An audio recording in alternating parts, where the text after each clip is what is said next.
Of Mr. Kiggundu Hamis, a born Ugandan. I was raised in Uganda. I've studied in Uganda, and I've attained all I have to date from Uganda. Many people would ask, why does a businessman all of a sudden, why has he decided to come out and write a book, Success and Failure Based on Reason and Reality? Despite the fact that many look at me as a successful Ugandan, it is really discomforting and it hurts to see that majority of Ugandans are still struggling and are economically not okay. A fact that needs a collective effort from all Ugandans to see that sincerely we can develop ourselves as individuals as well as our nation. The major problem I've come to realize in Uganda is that most Ugandans have a very poor mindset. They don't believe in themselves and they don't believe in success. So many of my friends have approached me from time and time and have asked me, how at such an early age, just at the age of 34, how have you managed to accumulate all this income? A question I cannot answer in a few statements or just a simple statement. That's one of the reasons as to why I decided to sit down and write this book. This book is not about me. I don't feel that special that others should read about me. But it's like a gift to my fellow countrymen and countrywomen so that they can start thinking progressively towards success. That is individual success and success of and development of our country at large. Sincerely, when you look at majority of Ugandans, especially their youth, they don't believe in themselves. They have this dependency syndrome. They believe, they look at becoming successful as a miracle. Anything, they have this tendency of a narrow thought that being successful is almost impossible. If I can do it, so can other Ugandans. Most people have attributed my success to government and politicians, which is completely wrong. I look at that as a very weak element, whereby someone is just trying to justify his poor status and gain comfort in being a failure, which is totally wrong. I urge all my fellow Ugandans that it is possible, and yes, we can do it. All of us can be successful. Another reason as to why I've written this book, it is useless in most cases if you have some little bit of knowledge towards success and you don't share. So I saw it reasonable and prudent to me that I should share, first of all, my success story with my fellow Ugandan, and equally give an idea on how I think someone can indeed change their mindset towards success instead of failure. This book has got approximately 16 chapters, but all these chapters are from my personal experience. This is a personal opinion. It may be a fact or not a fact, depending on the reasoning capacity of the reader. I urge all Ugandans to find time, I know we are poor book readers, to find time and read this book. In Uganda, I haven't seen any Ugandans come up to write books that are Ugandan-based. Most societies have got different prevailing circumstances. Circumstances in outside countries are not the same circumstances in Uganda. I've attained my wealth in Uganda, so I know what it takes to become successful in Uganda. Though, on the other hand, how do I define success? I define success as fulfillment of an obligation with no due regard to emotions or desires, based on specifically reason and reality. That is looking at things from a realistic perspective as you see them, rather than working on presumptions. Most Ugandans have a tendency of saying, if so and so is rich, he must be getting money from politicians, he must be getting money from... But if Hamis is a young man that has managed to do something reasonable, why can't you approach him and ask him, my fellow young Ugandan, how have you indeed done this? How have you become successful? People hate successful people passionately, and I don't know why. Actually, you can't achieve something you hate that much. People look at me like a young, successful man, but a fact I don't agree with. Because when you look at me, I started working when I was 19 years old. That is when I was in my university. I'm now 34, meaning I've been working for the last 15 years. That is not a short period of time, especially if 15 years of doing the right thing. So, it is my advice to all Ugandans, especially the youth and the young generation, that sincerely let us start believing in ourselves and let us start thinking progressively towards success. Instead of fighting people that have come up, to develop our country. Just like of recent, I happened to have evicted people from Backyard Market. It was too expensive and very difficult due to the mindsets of Ugandans. Had they had a productive mindset, that would have been a smooth transition from where they were to the new buildings that I've put up. Now all of them are comfortably working in this new good environment, and they are paying government taxes. So I believe if we can have more of what I've done here, Uganda shall develop. When I go back to the point of success in my chapter, which is chapter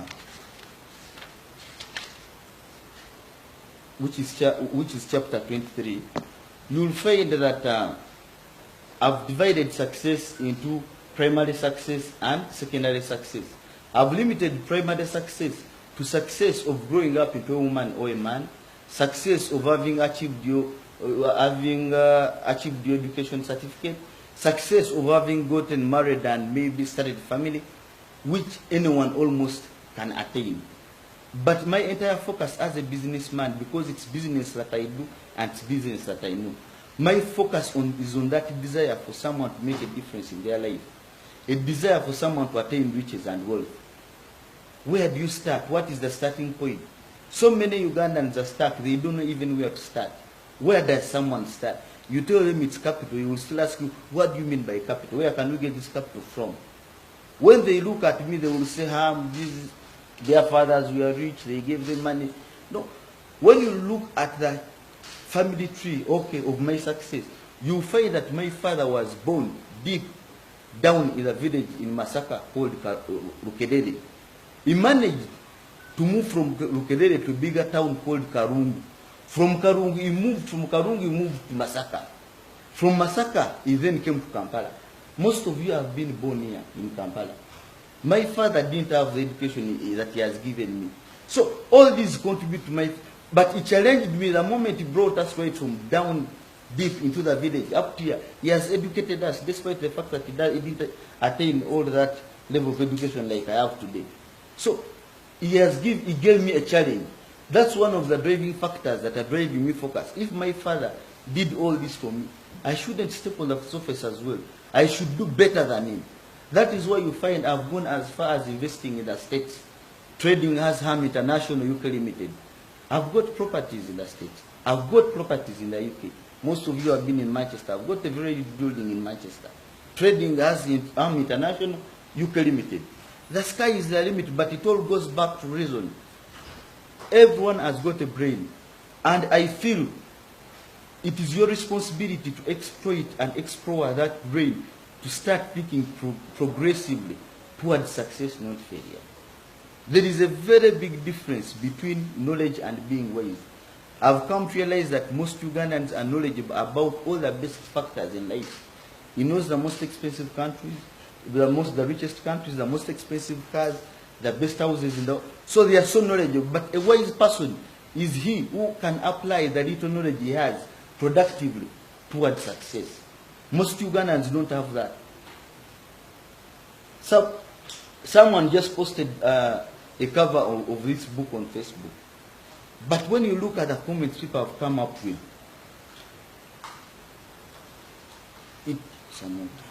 it is very discomforting indeed. It shows that Ugandans don't believe in themselves. How can you attain something that you don't believe in? With success, one of the key factors, you have to believe in it first. Failures are in most cases weak believers. There are so many factors of failures, factors that have limited most Ugandans from becoming successful. The fact that they lack the ability to draw projections from a realistic perspective, to draw a strategy, to draw a plan, to have the focus on something until it materializes or it bears fruits. They are so inconsistent, they are impatient. All these are factors that are needed, and they are fully explained within this book.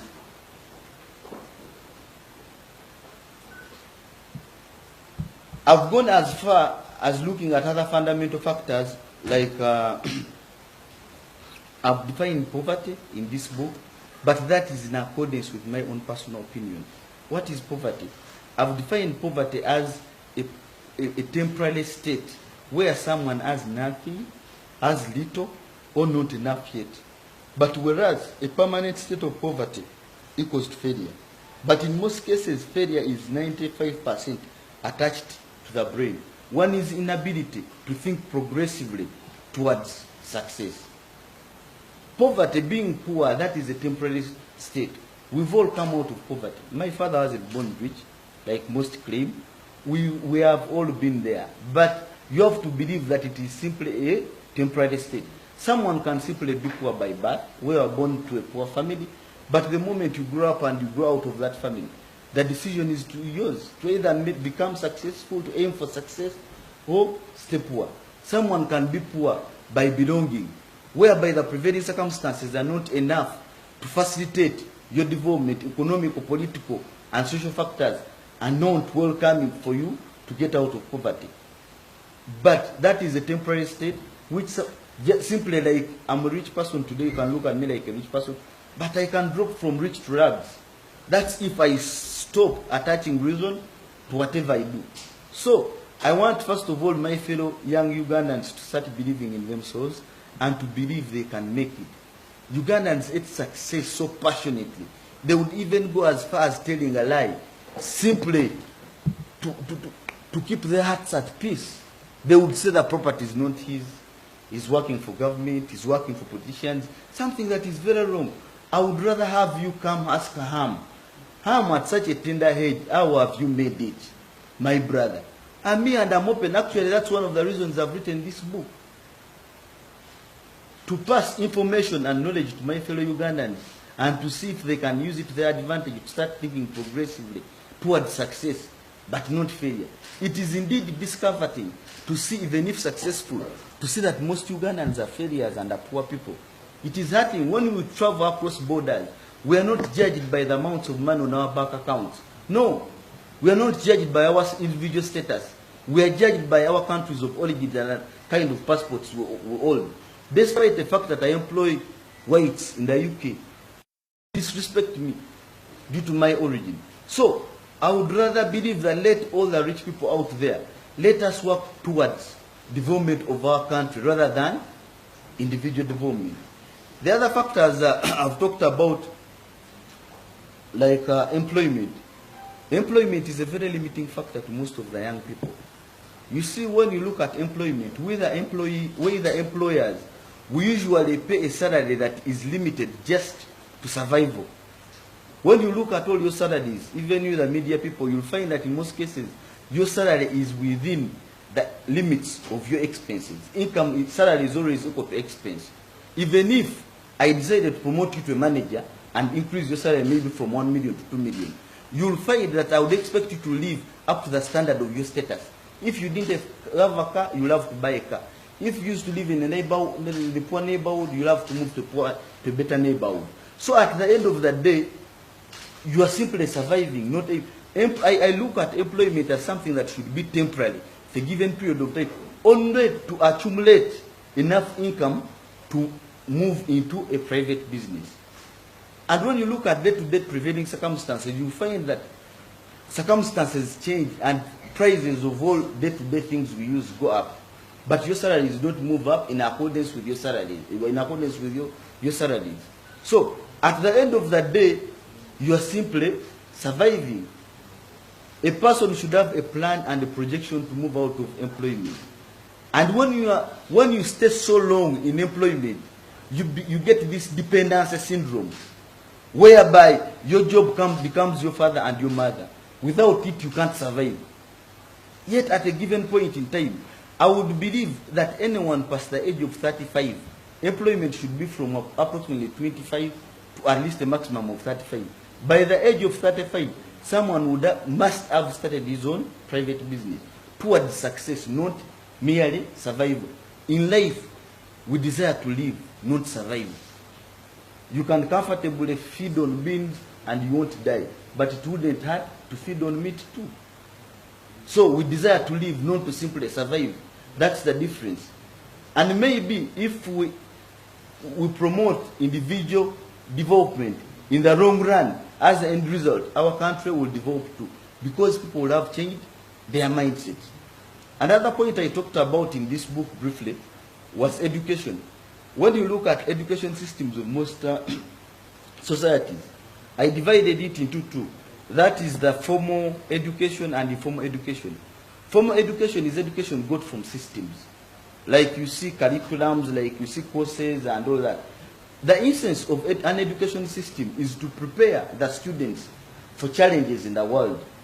But the reality is, God created man self-contained. The strongest weapon against any challenge in life is one's reasoning capacity. And that is attached to nature in most cases.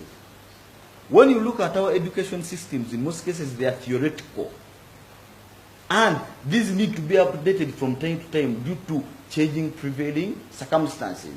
Because if you are giving someone an outdated education system, then you won't be ready to face the current challenges today. So an education system should always be updated from time to time.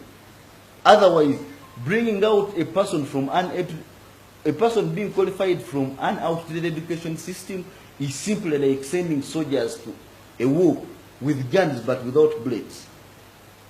So, yet education, if properly managed, it can be a very fundamental factor in development of a nation like Uganda. I also happen to have talked about one of our biggest problems we have in Uganda today. That is the difference between dealers and we businessmen. The difference is that we businessmen, we do what we call genuine business the way we do it. Dealers, we have formal and informal dealers. Formal dealers are more like insurance brokers, real estate brokers, and forex, stock exchange brokers. The informal dealers, you will find that these are the ones that survive financially by outsmarting others. Actually, they are financial criminals.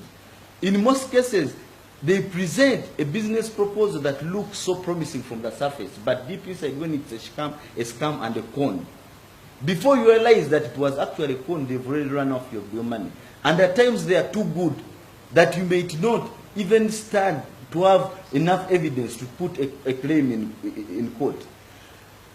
This syndrome of dealers has really deteriorated the character and minds of our young generation. We have all these young people in school thinking about fast money. Money is supposed to be a gradual system, one step at a time. I've told you I've been working for the last 15 years. But dealers believe in fast money, deal money. And you see, once they get this deal money, they spend it recklessly, trying to prove or to fit within lives of the rich.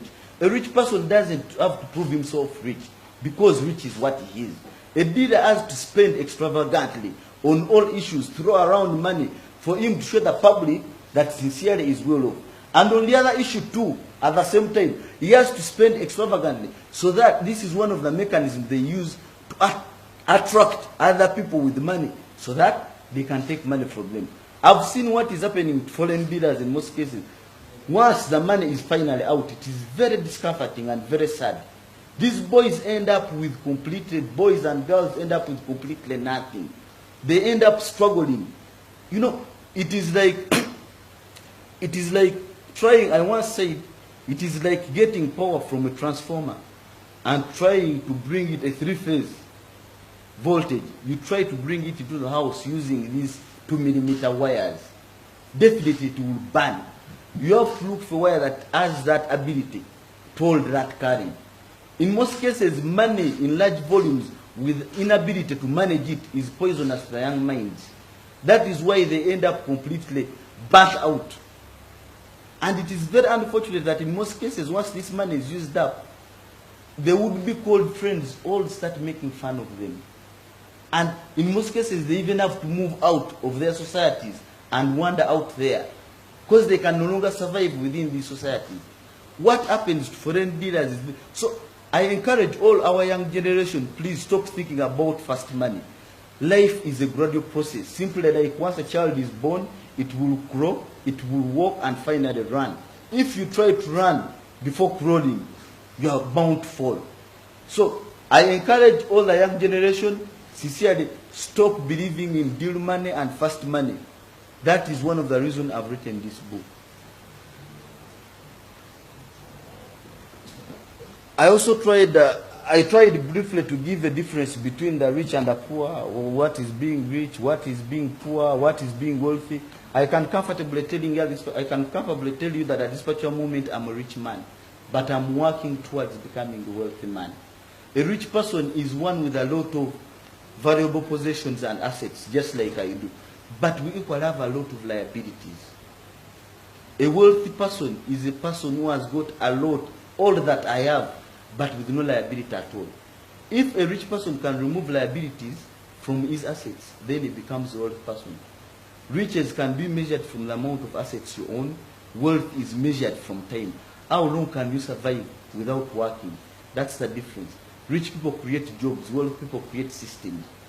Wealthy people deposit money in banks as fixed deposits for the rich to borrow and start businesses. Actually, to some extent, the rich work for the wealthy. Just like on the other part of the coin, poor people in large numbers, because they're afraid of taking risks and challenges, they save their money with banks in small quantities, but then the rich person goes, gets it from banks and borrows it in collective amounts to start employment. Rich people in most cases use poor people's money to actually start investment because they look at it as capital, whereas the poor people look at it as savings. So that is the difference between rich, poor, and wealthy. So I'm also working towards becoming wealthy. So at this particular moment, I can comfortably say I am a rich man. Maybe if you have some questions for me.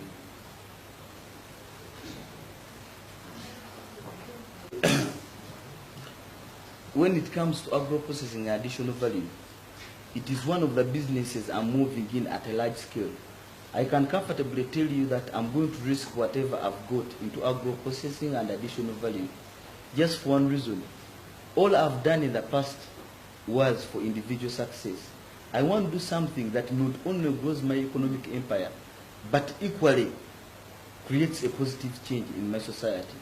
When I look at Uganda today, I was telling you from an individual point of view that a person should use his reasoning capacity to draw projections and plans. You should, self-identification. You should find your strength and weakness and build on that to draw projection to see a way you can move forward towards success through thinking progressively. The same applies to Uganda as a nation. When I look at Uganda today, our point of strength is actually the good fertile soils, the good climate, and young energetic generation, young energetic population. When you put these three together, through agro-processing and additional value, we can change the dynamics of this country. Because currently, we have 42 million people in Uganda. Only 1 million people are paying taxes. We have a very strong limited tax base. There is no way we can have less than 1 million paying taxes and all the rest are looking at depending on only 1 million. It is impossible. There is no way you can grow as a country in most cases.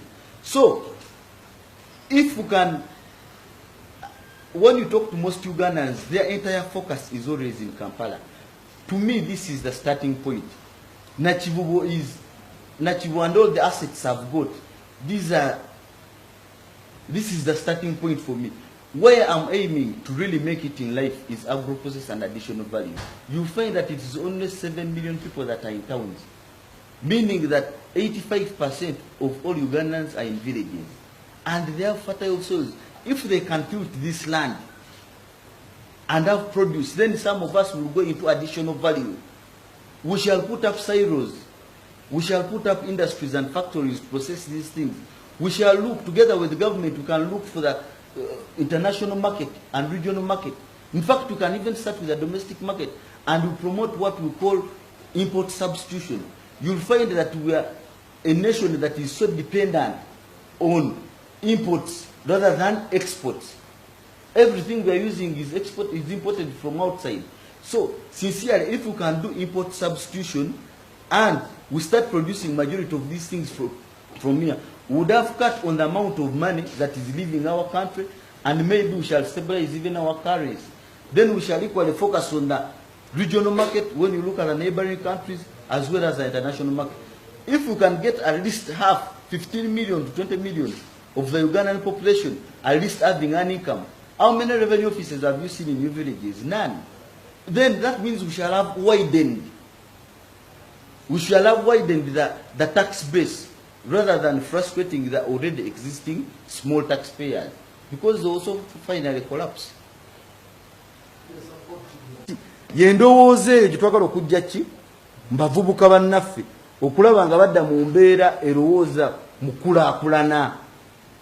Bannange nze bannayuganda bannange ne bavuka bannange nti ebintu bino omulaba mbikoze nammwe musobola obikola. Zino ssente zennyina si za gavumenti, si za muntu, ssente zange nzize ngatta ki ngatte. Just because I don't take pride in what I have, nze senyumiriza mu kye nnyina lwansonga ntuna kye sanakola ki sisannafuna kyoba tojja kunsanga mbavubuka kanyuga ssente kola kya kuba it is not me.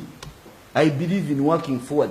Sikudda katono koolina n'otandika okakulu n'obeera ng'oli kwaku n'okafuula ekyekyo. Era wafunye ssente baalize ne beebuuza ku bantu abakola emirimu kinnoomu ngaffe ne tubalaga engeri gy'osobola okuinvestinga ssente ate n'oyimirizaawo obugagga obw'olubeerera ddala okubanga mulowooleza mu kubeera nga mukanyuga ssente buli ssaawa. Ekintu ekyo kikyamu era nkivumirira nnyo.